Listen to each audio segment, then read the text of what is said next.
Good health to all from Rexall. It's the Phil Harris Alice Faye Show, presented by the makers of Rexall drug products and 10,000 independent Rexall family druggists. Good evening. This is your Rexall family druggist with a message that will save you money. Next Wednesday morning, at every store with the orange and blue Rexall sign on the window, the greatest 1-cent sale in Rexall's history begins. From then until the closing of the stores Saturday night, you can buy 2 regular guaranteed Rexall products for the price of 1 plus 1 cent. Now, here's an example. The regular price of Rexall's famous mouthwash, MI 31, is 69 cents. During Rexall's 1-cent sale, you get 2 bottles for 70 cents. That's right. Just a penny more buys twice as much. Now, this offer of 2 for a penny more applies to 360 items. All the way from vitamins to toothpaste, from cold cream to cough syrup, from mineral oil to rubbing alcohol. And what's more important, these are Rexall products, and you can depend on any drug product that bears the name Rexall. Good health to all from Rexall.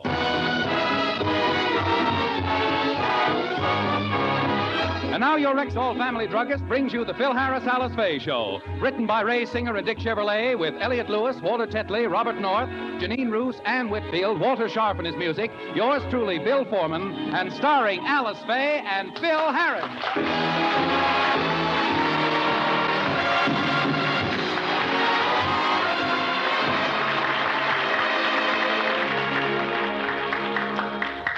It's early morning in Encino, and the main street is practically deserted, except for a few early risers who are on their way to work.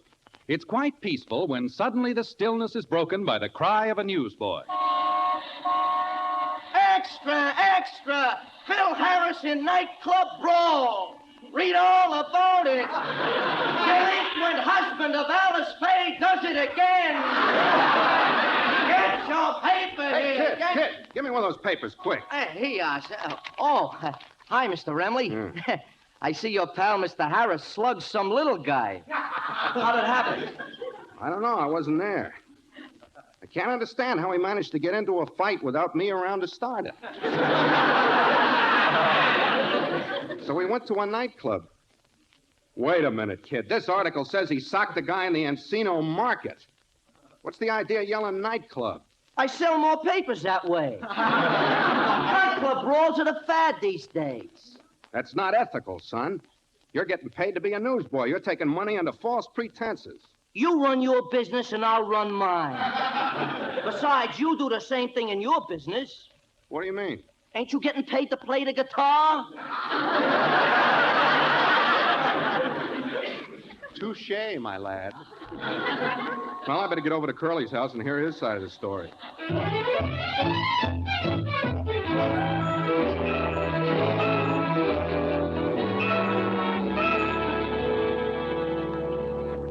Alice, don't get excited. Don't pay any attention to that headline in the paper. I can explain how the fight started. I don't care how it started. You ought to be ashamed of yourself getting into a public brawl. But, honey, I was forced into it. I was in the market buying 2 bottles of celery tonic when 12 hold-up men surrounded me. How many? 2 bottles. As I was saying, honey, there were 12 men. 2 of these big guys had revolvers, another big guy had a sawed-off shotgun, and another big guy had a... according to this article, there weren't 12 men with guns. There was one little man with a shopping bag. Do they say what he had in the bag? No. A machine gun, honey. He had it right up against me. Well, Phil, stop it. Stop it. Why did you get into a fight with this man? I keep telling you I had to. He insulted my band. He said he didn't like my music. If you went around hitting everybody who said that, you wouldn't have time for anything else. Thank you for the small potatoes. Besides, I didn't hit him. We got into an argument. He swung at me. I ducked and well, I gave him a little shove. It couldn't have hurt him. Oh, the paper says that when you pushed him, he was thrown against the wall and knocked unconscious. Phil, you should be careful. You don't know your own strength. You're a powerful man. Yeah, but, honey, Yes, I guess I am at that.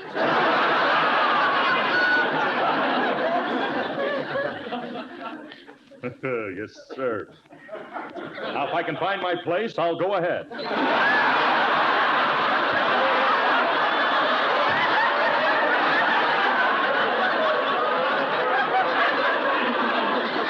Here it is. Don't help me. You're right, honey. I'm 185 pounds of solid bone and muscle. And no brains.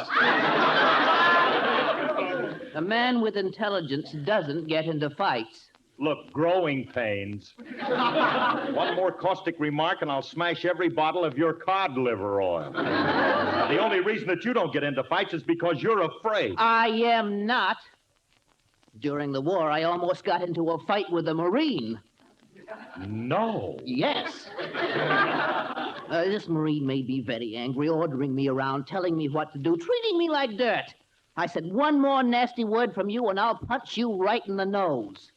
You said that to a Marine? Yes, and she was a lieutenant, too.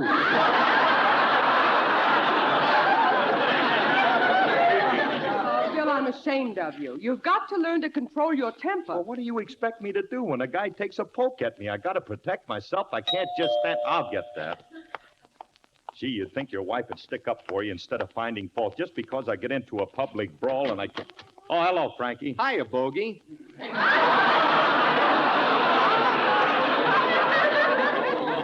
Where are you fighting tonight, Mocambo, Ciro's, or the A&P? I had a little argument with Alice. Oh, now you're fighting with women. What'd she try to do, pet your panda? Hey, what's with that fight you had at the market? Well, some big guy tried to jump me, but by sheer power, I managed to subdue him. Oh, you magnificent brute, you. He was a big guy, huh? Gigantic. At least 6'8". Yeah, I know. He was 6'8", weighed 345 pounds. He had horns, and he breathed fire. Oh, you saw him too, huh? I was positively the... Hello, Frankie. Oh, hello, Alice. I was just talking to Mighty Joe Young here. All right, Brentley, it was nothing, and let's not talk about it anymore. I don't want to... Come in. Remember, I don't want to hear another word about the fight. Now, just let it drop. Pardon me, are you Mr. Harris? Yeah. I've got something for you. A subpoena. For me? Oh, gee. I wonder who could have sent them. Hey, Alice, get a vase and we'll put them right in. A vase? All right, a vase. Get something to put them in before they die. Curly, a subpoena is a summons. I know a subpoena is...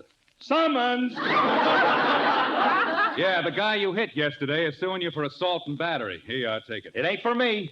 Your name is Harris, isn't it? My name is Harris, but... Phil Harris? Oh, Phil. No, sorry, mister. You see, you've got the wrong party. I'm Vladimir Harris. Vladimir? Da.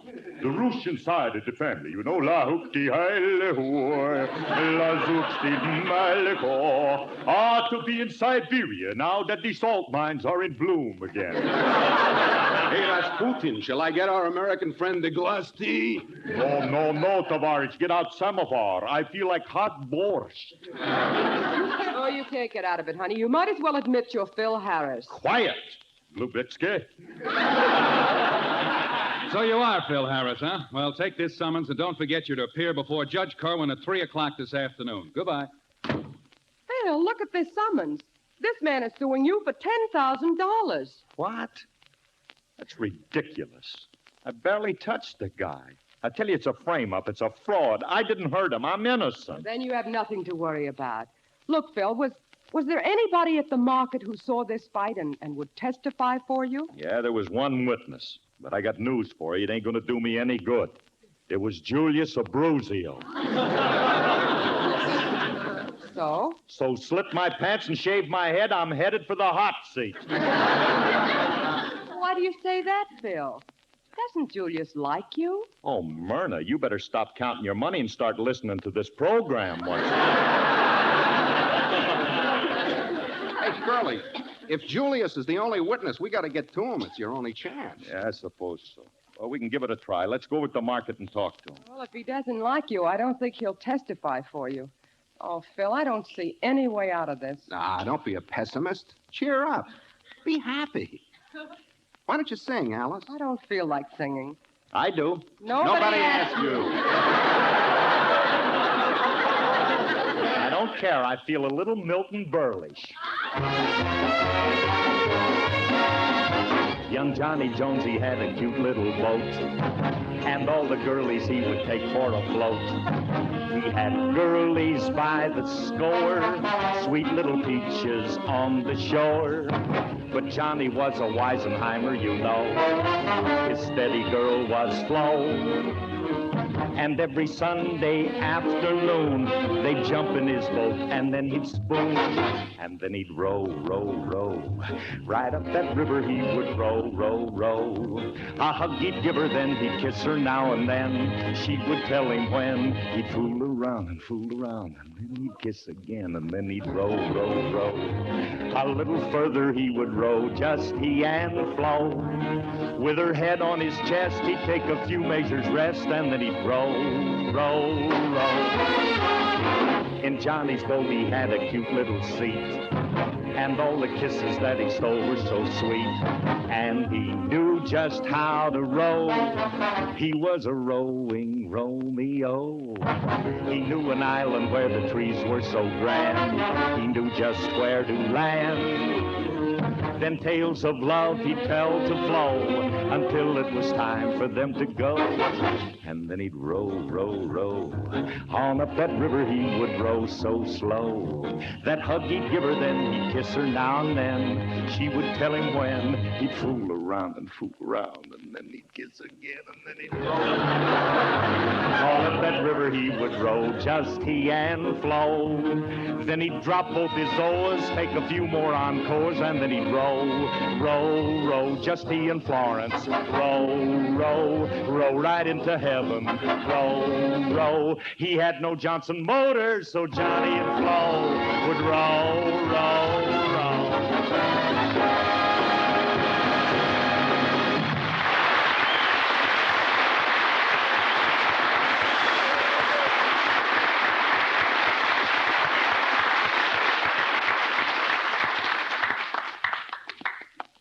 Hey, I don't see Julius anyplace.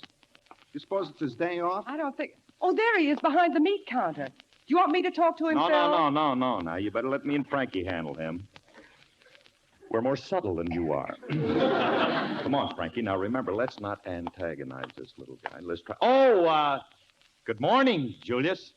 Greetings, Julius. Well, if it ain't Mickey Harrison as Trigger Man.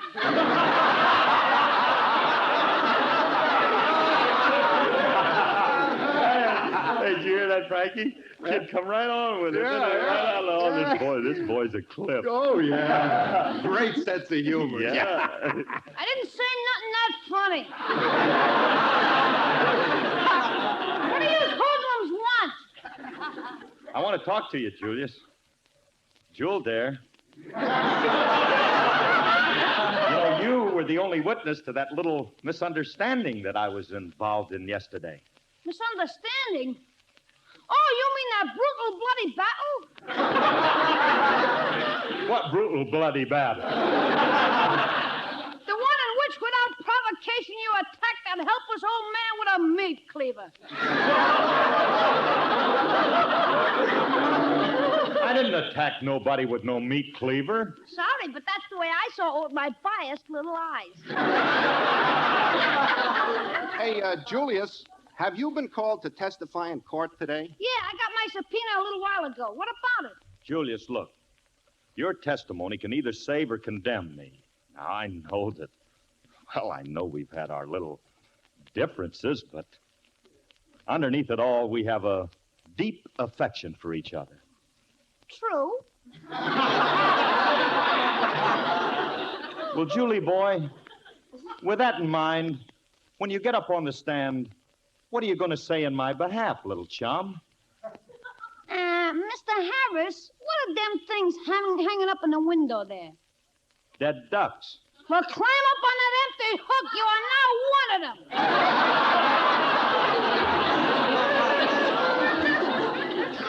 Hey, Julius, excuse us a minute. Hey, Curly, being nice to him ain't gonna work. Keep telling me that. I ain't gonna do no good, and if he testifies, it's gonna ruin me. Of course, if he doesn't show up in court, he can't testify. Can he? No. Remley, you keep talking to him, and I'll back him into that coffee grinder.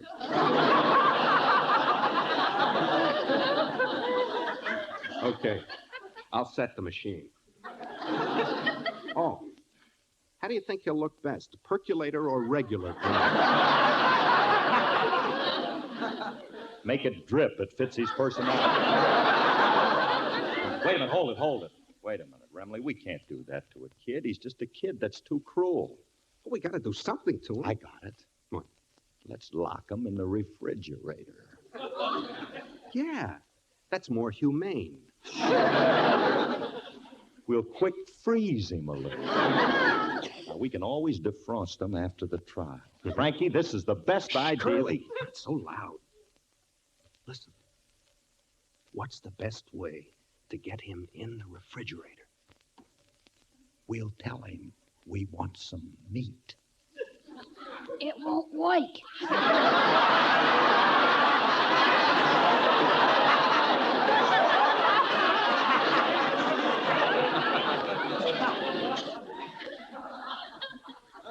Why not? 'Cause he ain't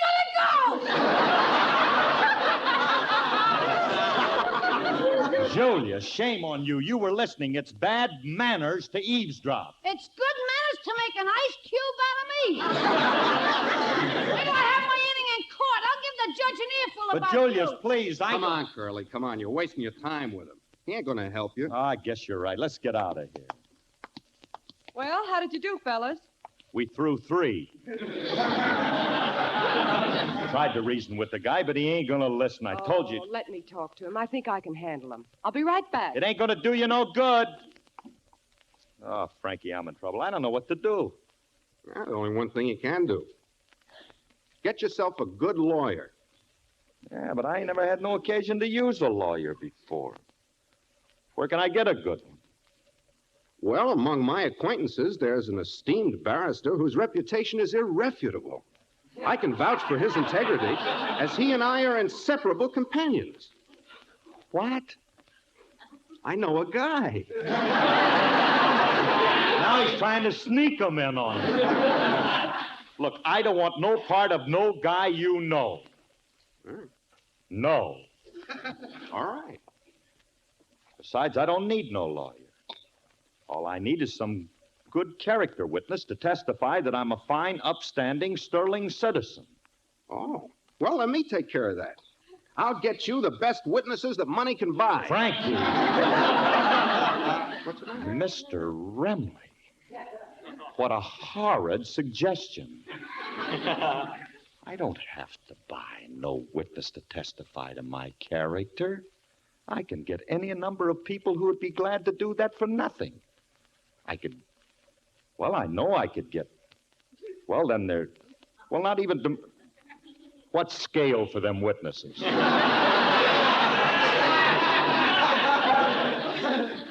I know where we can get all we need for as little as $1. Phil, your worries are over. Julius just promised me that he'd testify for you and tell the truth. He did. See? Oh, gee, you're wonderful. Hey, how'd you do it? I promised him there was something I wouldn't do. I don't care what it was. Come here, baby, and give me a great big kiss. Oh, sorry. That's what I promised him I wouldn't do. Well, I don't care. Now that Julius is going to tell the truth, we ain't got nothing to worry about. We don't need no lawyer, no witness, no nothing. That's right, Curly. Hey, it's almost 3 o'clock. We better get over to the court. Well, come on, let's go.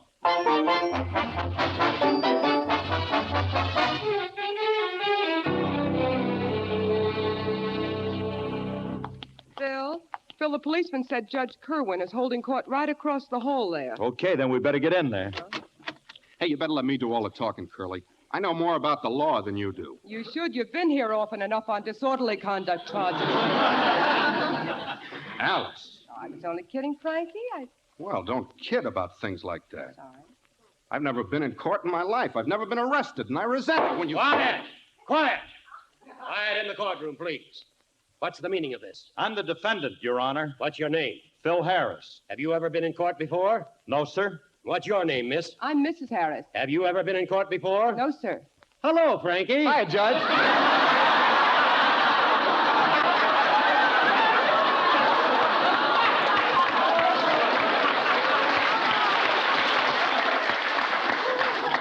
For a guy who ain't never been to court before, you get around pretty clever, don't you, Clyde? Felix and I went to Harvard Law School together. Mr. Harris, a suit has been brought against you by the plaintiff, Mr. Charles Maul. Are you represented by counsel? If it pleases the court, Your Honor, I shall represent Mr. Harris. I object. So do I. Me too. Please.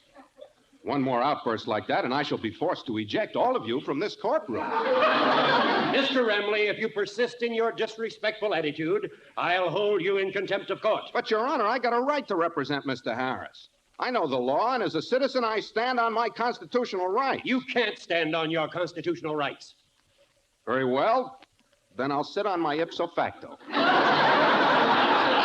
Your Honor, I'm not guilty in this case, and I don't need a lawyer. I got a witness who can prove that I'm innocent. Julius Abruzio, step forward. Here I am. Look, kid, when you take the stand, I want you to forget that you're just Julius and act nice. Won't you? Please, now just sit down and try to make a good impression on the judge. Do you want me to expose my legs? No, just cover your face. Now, Julius, I want you to tell the court here just what happened, and I want you to tell the truth. Yes, son. Did Mr. Harris strike the plaintiff? Oh, no, Your Honor. I have known Mr. Harris for years, and I assure you he's not the kind of man to strike another person. He's too kind? No, he's too yellow.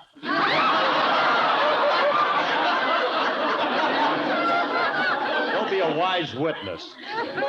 All the judge wants to know is, did I hit this guy? No, Your Honor, he didn't. The plaintiff took a swing at Mr. Harris, missed him, and fell down.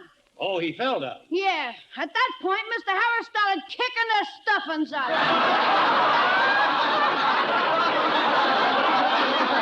That's a lie. I didn't kick him, and you know it. Then how come old Sullivan was stamped on his forehead? Because this is a corny program. Gee whiz, you're only imagining things. I didn't hurt the guy, and I can prove it. Now bring him in, and you'll see that there isn't a mark on him. Very well. Bailiff, wheel in the plaintiff. Wheel him in! Oh, but, Your Honor, I tell you, I didn't even touch Oh, the... Phil, look at him. Not only is he in a wheelchair, he's covered with I bandages. tell you, I'm being framed. Hey, Curly, you're in trouble. You better let me handle this. I know the law, and I know how I can get you out of Well, it. all right, go ahead. All right. Your Honor, if it pleases the court, I believe that I can legally establish Mr. Harris's innocence. May I borrow your law book? Here you are. Thank you. On what page do I find the loopholes? Mr. Remley, I'll thank you to be seated. I'll get to the bottom of this. I want the plaintiff to take the witness stand. I'd like to, but I can't, Your Honor. After the unmerciful beating Mr. Harris gave me, I can't move my legs. You're lying. My husband did not hit you. He did, too. He did not. He did, too. Your mother drinks warm beer.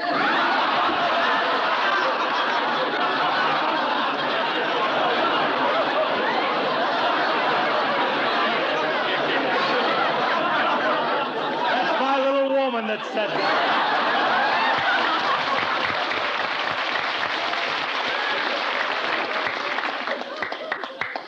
Hey, Curly, come here a minute. Yeah. This guy's a phony, and I think I can prove it. Watch me. Mr. Mall. You say that you can't move your legs. No, I have no feeling in them. Uh-huh. In other words, you wouldn't feel a thing if I were to kick you in the shin like this. Ow! Why, I'll get you for this. I'll break every bone in your body. Phil, look, there's nothing wrong with him. He's gotten out of his wheelchair. He's chasing Frankie all over the court. Hey, cut it out. Stop beating me. Never mind. Stop. Curly! Hey, Curly, stop and get him off me. You see, Your Honor, there's nothing wrong with that man. Look at that healthy job he's doing beating up Frankie. Order in the court. Order in the court. Ow! Case dismissed. Ow, hey, stop twisting my hand. You're breaking my little guitar finger.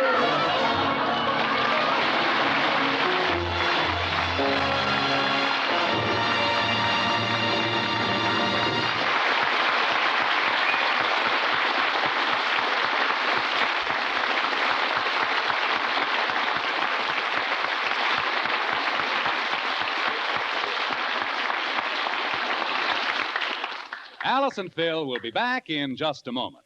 But first, here's your Rexall family druggist. If you're looking for a painless way to lower your cost of living, let me remind you that the easiest method I know is only 2 days away. You mean Rexall's 1-cent sale that I read about in all those big magazine ads? Sure do, ma'am. The greatest 1-cent sale in Rexall's history. Everywhere in the country, wherever you see the orange and blue Rexall sign on the window, next Wednesday, Thursday, Friday, and Saturday are the miracle days when you get 2 fine-quality, guaranteed Rexall products for the price of 1 plus 1 cent. Exactly how does that work? Well, take our 100-tablet bottle of Rexall aspirin, for example. Ordinarily, it sells for 49 cents, but during the 1-cent sale, you get 2 bottles for 50 cents. Say, that extra penny is pretty powerful. So powerful it buys twice as much. What's more, you'll find exactly 360 of these twin bargains in our stores. Everything from Rexall Milk of Magnesia to Rexall Cleanso toothbrushes. From Rexall Cod Liver Oil to Rexall Vitamin products. Mister, I'm saving my pennies for Wednesday. We'll save a lot of them, ma'am. Every one of them doubles your buying power. Best of all, you'll be getting Rexall products. And you can depend on any drug product that bears the name Rexall. Good health to all from Rexall.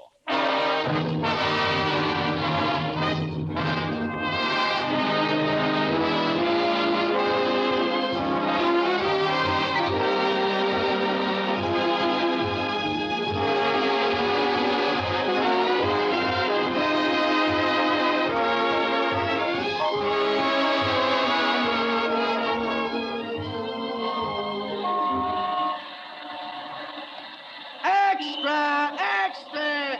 Phil Harris's guitar player in Courtroom Brawl. Read all about it. Remley, well-known rummy in Rumpus.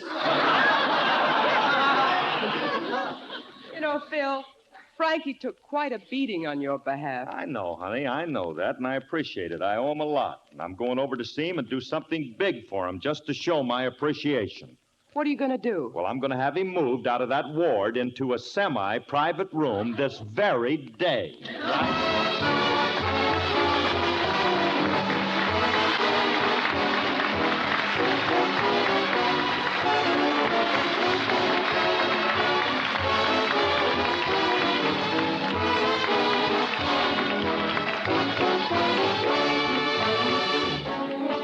This program was produced and directed by Paul Phillips. Included in today's cast were Earl Ross, Hal March, and Sidney Miller.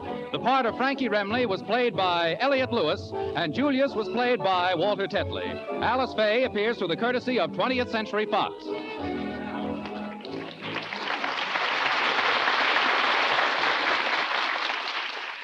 Remember, next Wednesday begins the 4 biggest bargain days in the year. The greatest 1-cent sale in Rexall's history.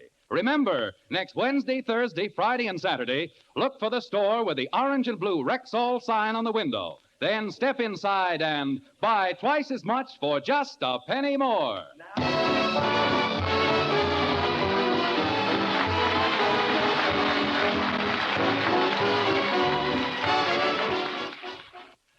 You're tuned for the stars on NBC.